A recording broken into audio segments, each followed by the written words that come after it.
Hello students. तो thermodynamics unit series में आपका स्वागत है।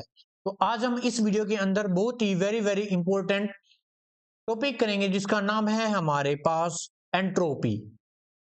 तो देख लेते हैं भाई एंट्रोपी होता क्या है।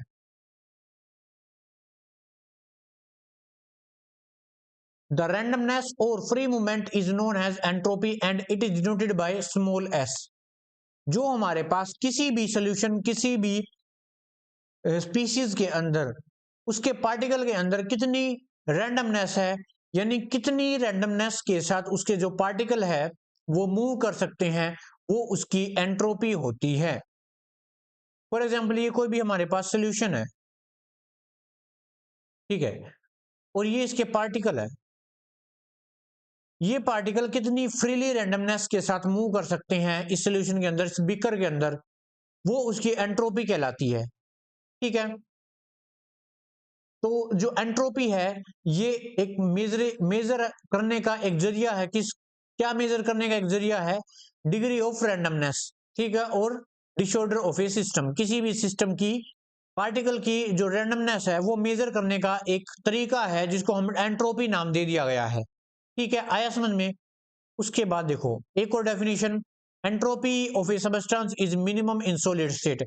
ये तो सबको पता है भाई, जो सॉलिड स्टेट के अंदर जो पार्टिकल है वो क्लोजली पैक्ड होते हैं, मूव नहीं कर सकते। फॉर एग्जांपल ये मेरे पास कोई भी एक सिस्टम है और ये सॉलिड स्टेट के अंदर प्रेजेंट है, इसके पार्टिकल है वो बहुत ही क्लोजली पैक्ड होंगे एक दूसरे से, तो इजिली मूवेबल नहीं है। अगर इजिली मूवेबल नहीं है तो क्या होगा? तो क्या होगा? जो एंट्रोपी है वो कम हो जाएगी और गैसियस फेज के अंदर सबसे ज्यादा होती है, क्योंकि हम सबको पता है कि जो गैस है, गैस के पार्टिकल के अंदर कोई भी फोर्स ऑफ अट्रैक्शन प्रेजेंट नहीं होता है। इसलिए गैसियस पार्टिकल के अंदर जो डिग्री ऑफ रैंडमनेस है यानी एंट्रोपी है वो सबसे ज्यादा होती है, और सबसे मिनिमम किसके अंदर होती है? सॉलिड स्टेट के अंदर। ठीक है, जैसे जैसे हम टेम्परेचर को बढ़ाएंगे, जैसे जैसे हम टेम्परेचर को बढ़ाते जाएंगे, जो हमारी जो एंट्रोपी है वो भी बढ़ती जाएगी, क्योंकि जब हम टेम्परेचर को बढ़ाएंगे तो जो पार्टिकल के अंदर फोर्स ऑफ अट्रैक्शन है, जो बॉन्ड बना हुआ था, वो टूट जाएगा। ठीक है, और जो पार्टिकल है फ्रीली मूव करना स्टार्ट कर देंगे और भी ज्यादा स्पीड से। तो ये हमारे पास एंट्रोपी थी। आई होप आपको थोड़ा थोड़ा आइडिया हो गया होगा कि जो एंट्रोपी है वो क्या होती है। ठीक है, एक और बात, जो एंट्रोपी है वो एक स्टेट फंक्शन है, यानी स्टेट पर डिपेंड करती है, कौन सा पाथ फॉलो किया गया उस पर डिपेंड नहीं करती। ठीक है, तो चेंज इन एंट्रोपी को हम कैसे निकालते हैं? किसी भी चेंज को डेल्टा से डिनोट करते हैं, और एंट्रोपी है पे तो एस, तो डेल्टा एस से डिनोट करते हैं। तो अगर हम दो स्टेट बनाए, मान लिया ये मेरे पास इनिशियल स्टेट है, ये मेरे पास फाइनल स्टेट है, ये इनिशियल स्टेट है, ये फाइनल स्टेट है, यानी state one, state two, final state. तो चेंज इन एंट्रोपी कैसे निकालेंगे बताओ? चेंज इन एंट्रोपी कैसे निकालेंगे? Delta S is equal to entropy of state two minus entropy of state initial state, है ना? इनिशियल स्टेट ये है ना, तो फाइनल स्टेट में से इनिशियल स्टेट की एंट्रोपी को माइनस कर देंगे। और अगर हम कोई भी रिएक्शन लेके चले, फॉर एग्जांपल जैसे रिएक्टेंट से प्रोडक्ट बन रहा है, इसकी एंट्रोपी कैसे दिखालेंगे बताओ? तो delta S is equal to entropy of product minus entropy of reactant. ठीक है, ये है फॉर ए केमिकल रिएक्शन और ये कोई भी एक फिजिकल प्रोसेस। तो ये था हमारे पास एंट्रोपी, आप समझ में आ गया होगा, और चेंज इन एंट्रोपी भी आपको समझ में आ गया होगा। चलिए आगे बढ़ते हैं। अब हम देखते हैं entropy change in various physical processes. अलग अलग हमारे पास फिजिकल प्रोसेसेस होते हैं, उनके अंदर एंट्रोपी कैसे चेंज होती है वो देखेंगे। ठीक है, देखो सबसे पहला हमारे पास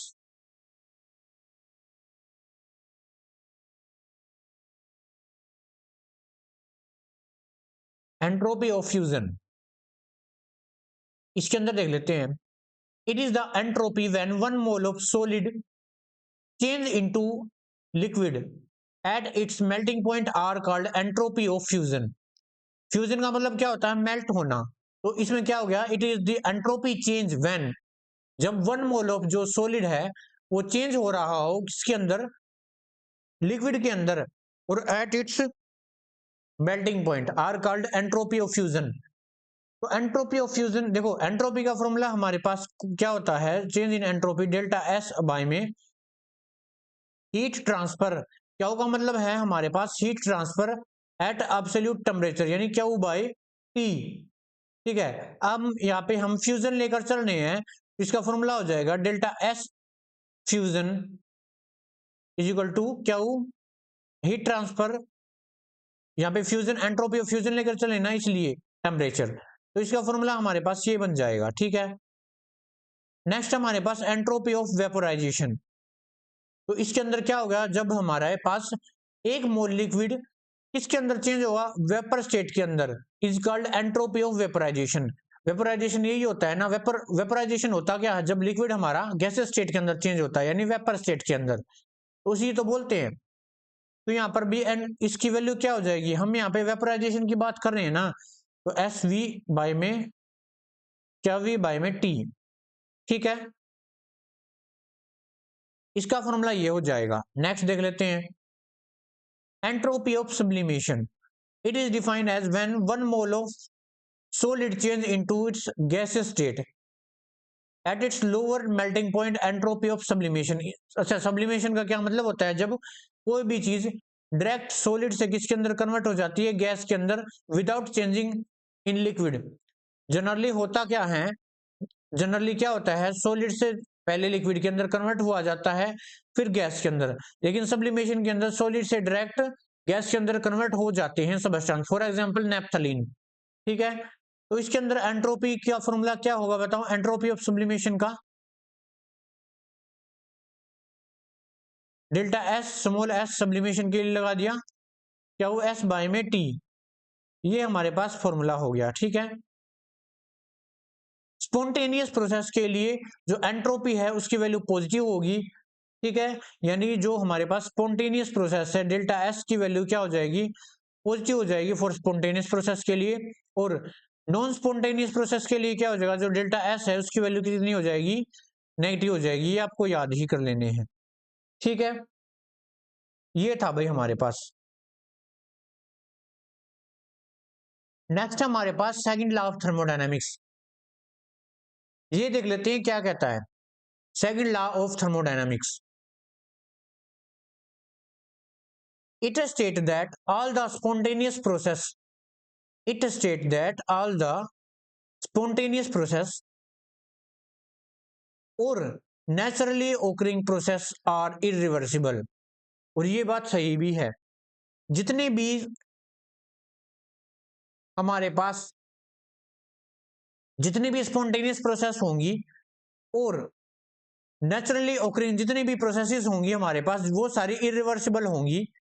स्पॉन्टेनियस रिएक्शन वो होती हैं जो अपने आप चलती हैं विदाउट एनी एक्सटर्नल एड, ये हम बता चुके हैं किसी और वीडियो के अंदर। और जो नेचुरली ओकरिंग प्रोसेस होगी वो भी जनरली स्पॉन्टेनियस ही होती हैं, इसलिए ये इरिवर्सिबल होती हैं, ये हम दोबारा से रिएक्टेंट की तरफ नहीं जा सकते। और जब तक कोई भी एक्सटर्नल एड ना लगे, जब तक कोई भी एक्सटर्नल फोर्स ना लगे, जो स्पॉन्टेनियस प्रोसेस है उन्हें हम रिवर्स नहीं कर सकते हैं। ठीक है, और जितने भी all the spontaneous process are favourable by increasing in entropy. ठीक है, जितनी भी स्पॉन्टेनियस प्रोसेस होती हैं वो फेवर करती हैं किसको, एंट्रोपी के अंदर इंक्रीज होना। ठीक है, entropy of universe is continuously increases where energy remain constant. Continuously जो हमारे पास यूनिवर्स की एंट्रोपी है वो बढ़ती जा रही है लेकिन एनर्जी कांस्टेंट है। फॉर एग्जांपल जैसे cooling down A cup of T can not become hot again, ये एक अच्छा एग्जांपल है। तो ये हमारे पास क्या था, सेकंड लॉ ऑफ थर्मोडायनामिक्स था। आई होप आपको यहां तक अच्छे से समझ में आया होगा। नेक्स्ट हमारे पास हिस लॉ, ये साइंटिस्ट था जिसका नाम था हमारे पास GH हिस, इन्हें 1840 के अंदर ये ला दिया था। ये ला क्या कहता है देख लेते हैं। It state that enthalpy change of A chemical reaction remain constant and it is independent on the path followed by a reaction। किसी भी केमिकल रिएक्शन की जो एंथैल्पी चेंज है वो कांस्टेंट होगी और वो रिएक्शन किस किस पाथ से चली गई उस पर इंडिपेंडेंट होगी, क्योंकि ये स्टेट फंक्शन है। तो enthalpy change is a chemical reaction remain constant either takes place in one or more step. For example देखो, मान लिया मेरे पास ए है और ये बी है, ठीक है, मुझे ए से बी पर जाना है और इसकी एंथैल्पी कितनी चेंज हो गई, डेल्टा एच चेंज हो गई मान लिया। अब एक और तरीका है, एक और क्या तरीका है कि मैं पहले तो जाऊं सी पर, फिर सी से जाऊं डी पर और फिर वापस बी पर चला जाऊं। मुझे जाना ए से बी है, यहां पर एंथैल्पी कितनी चेंज होगी, डेल्टा एच वन, मान लिया यहां पर डेल्टा एच टू, यहां पर डेल्टा एच थ्री। तो according to this law, according to Hess's law, ये कहता है कि जो हमारे पास डेल्टा ओवरऑल डेल्टा एच है, ओवरऑल एंथैल्पी चेंज है, वो किसके बराबर होगी, delta H one plus delta H two plus delta H three, इसके बराबर होगी। ठीक है, ये कहता है हिसिस law.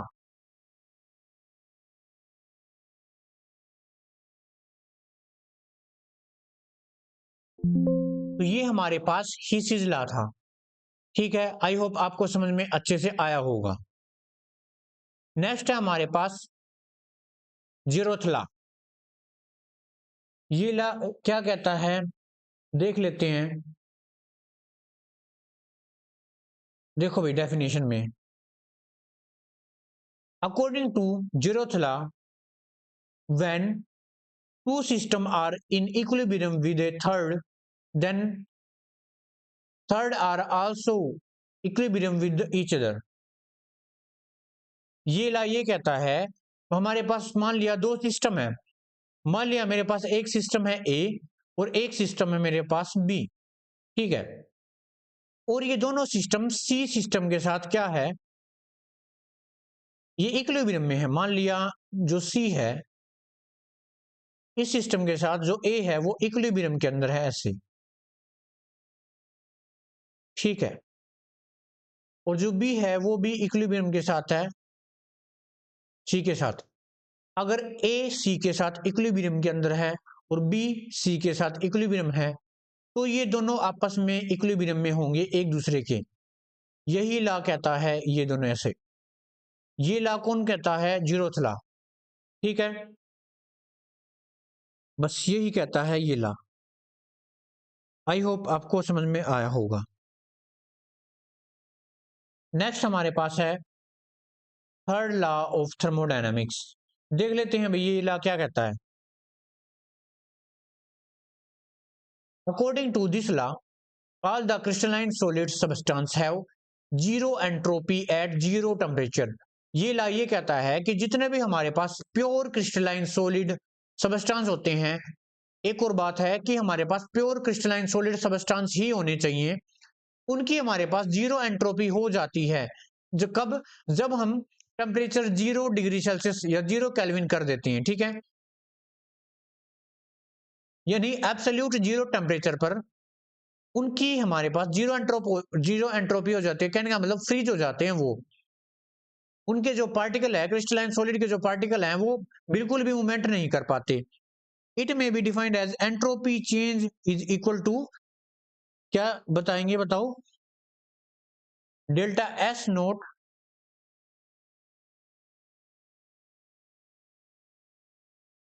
Product minus reactant.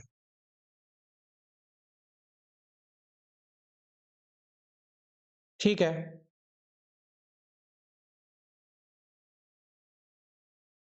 Eight standard temperature pressure. लेकिन कभी भी ऐसा एक्चुअल में पॉसिबल ही नहीं है कि किसी भी सब्सटेंस के पार्टिकल की जो एंट्रोपी है वो जीरो कर दी जाए। Delta S not does not equal to product minus reactant is equal to zero, ऐसा बिल्कुल भी पॉसिबल ही नहीं होगा। ठीक है, और एक और बात है, जब एक ये एक्सेप्शन है, ये लिख लेना कि जो हमारे पास कार्बन मोनोऑक्साइड है और जो हमारे पास NO है, उनकी जो एंट्रोपी है वो जीरो नहीं होती at not zero at 0 kelvin temperature. ठीक है, ये ला कहता है। आई होप आपको ये ला अच्छे से समझ में आया होगा। चलिए आगे बढ़ते हैं। तो अब हम करेंगे गिव फ्री एनर्जी, जिसको हम कैपिटल G से डिनोट करते हैं। देख लेते हैं अभी ये एनर्जी क्या होती है। The amount of energy of A system which is used for a useful work is called free energy. ये किसी भी सिस्टम की वो एनर्जी होती है, उस एनर्जी को वो सिस्टम किसी यूजफुल वर्क के लिए यूज करता है, उसको हम गिब्स फ्री एनर्जी कहते हैं। ठीक है, ये आइडिया किसने दिया था? गिब्स ने दिया था, इसलिए इसका नाम गिब्स पड़ गया था। ठीक है, तो देख लेते हैं इसे रिप्रेजेंट कैसे करेंगे। G is equal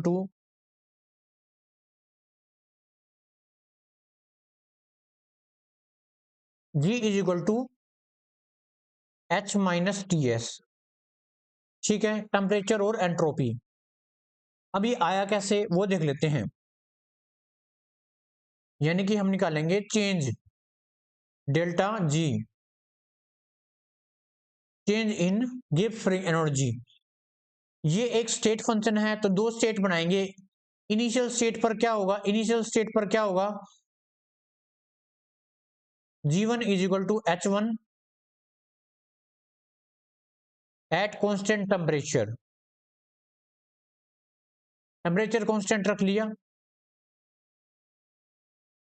G2 is equal to H2 S2। अब सब्ट्रैक्ट करेंगे इक्वेशन सेकंड में से इक्वेशन फर्स्ट को, यहां पे सोल्व कर लेते हैं।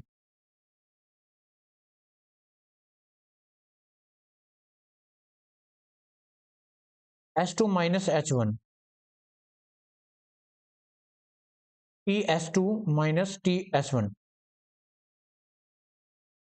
यहाँ पे डेल्टा G हो जाएगा, डेल्टा H यहाँ पे हो जाएगा और T डेल्टा S हो जाएगा, क्योंकि T कॉमन आ जाएगा। तो ये आ गई हमारे पास change in Gibbs free energy.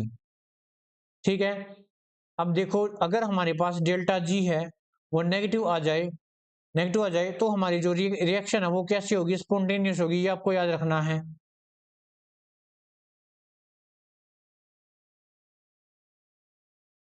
अगर डेल्टा G की वैल्यू अगर पॉजिटिव आ गई तो रिएक्शन है वो हमारे पास नॉन स्पॉन्टेनियस हो जाएगी। और अगर हमारे पास डेल्टा G की वैल्यू 0 आ जाए तो हमारी जो रिएक्शन है वो ना तो स्पॉन्टेन, वो हमारी रिएक्शन इक्विलिब्रियम के अंदर चलेंगी। इक्विलिब्रियम के अंदर वो रिएक्शन चलेगी। ठीक है, बोलो भाई यहां तक समझ में आया कि नहीं आया?